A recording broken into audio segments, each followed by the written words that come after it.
नमस्कार मित्रों, आज हम एक सनकी राजा की कहानी लेकर उपस्थित हैं। आज की कहानी है मृत्यु का संगीत। मित्रों, कहानी में आगे बढ़ने से पहले आप हमारे चैनल को अवश्य सब्सक्राइब कर लेना, वीडियो को लाइक और अपने मित्रों से शेयर करना, एक छोटा सा कमेंट्स लिखकर हमारा उत्साहवर्धन तो जरूर करना मित्रों। तो आइए चलते हैं कहानी की ओर। मित्रों, रोम जल रहा था।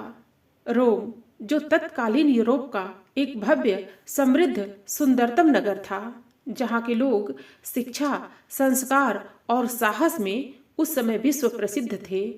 और नीरो अपने शाही महल के झरोखे में बैठकर बीड़ा बजा रहा था और उस जलते हुए नगर को देखकर प्रसन्न हो रहा था। नीरो जो रोम का शक्तिशाली किंतु सनकी सम्राट था, तैल चित्रों में आग की लपट को देखकर उसे संतोष नहीं था। वह सनकी सम्राट वास्तव में प्रत्यक्ष में किसी महानगर को जलता हुआ देखना चाहता था। इसलिए उसने रोम में आग लगा देने की आज्ञा प्रदान की थी। सारा महानगर जल रहा था। आग की महाभीषण लपटें आकाश छू रही थीं। लाखों मृत्यु के मुख में जाते हुए नागरिक चित्कार कर रहे थे और नीरो उस प्रलयंकर दृश्य को आनंद पूर्वक देखता हुआ बीड़ा बजा रहा था। ऐसे भी क्रूर और सनकी लोग होते हैं। नवाब वाजिद अली शाह की शान और शौक भी निराले ही थे, किंतु वह क्रूर नहीं था। वह एक रईस मात्र था। एक दिन नवाब वाजिद अली शाह का एक नौकर और उसकी पत्नी नवाब के शाही महल के झाड़ फानूस सीढ़ी लगाकर उन्हें साफ कर रहे थे। वे केवल उन फानूसों की सफाई के लिए ही नियुक्त थे। वे शानदार फानूस इटली से मंगवाए गए थे। भारत भर में इतने विशाल और सुंदर फानूस किसी अन्य राजा, महाराजा या नवाब के महलों में नहीं थे।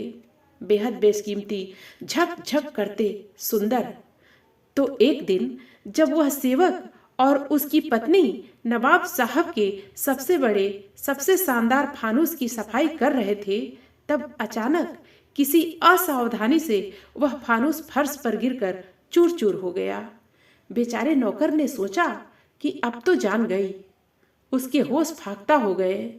फांसी लगेगी या सिर कलम करा दिया जाएगा या खाल उतरवा ली जाएगी। नवाब साहब का इतना कीमती फानूस जो चूर चूर हो गया था।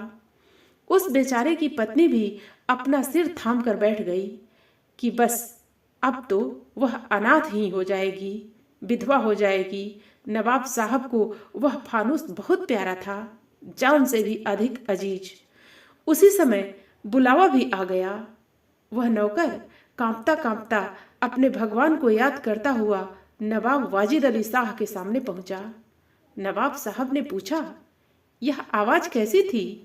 हुजूर, मालिक, बंदा परवर, गलती से फानूस गिर पड़ा और चूर चूर हो गया। अच्छा, तो यह फानूस के गिरकर टूटने की आवाज थी? कमाल है, हमने ऐसी मधुर झनकार आज तक किसी भी साज से निकलती हुई नहीं सुनी। ऐसा करो, महल में जितने भी फानूस हैं उन्हें हर आधे आधे घंटे बाद गिराओ।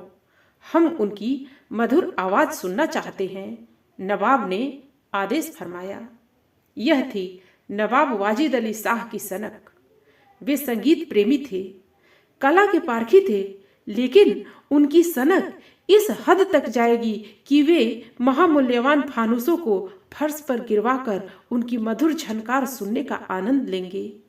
यह कौन सोच सकता था? ऐसे होते हैं इस संसार के नीरो और नवाब। उनकी सनक के सामने हजारों लाखों मनुष्यों की जिंदगी का कोई मूल्य नहीं और हजारों कलाकारों की मेहनत की भी कोई कीमत नहीं।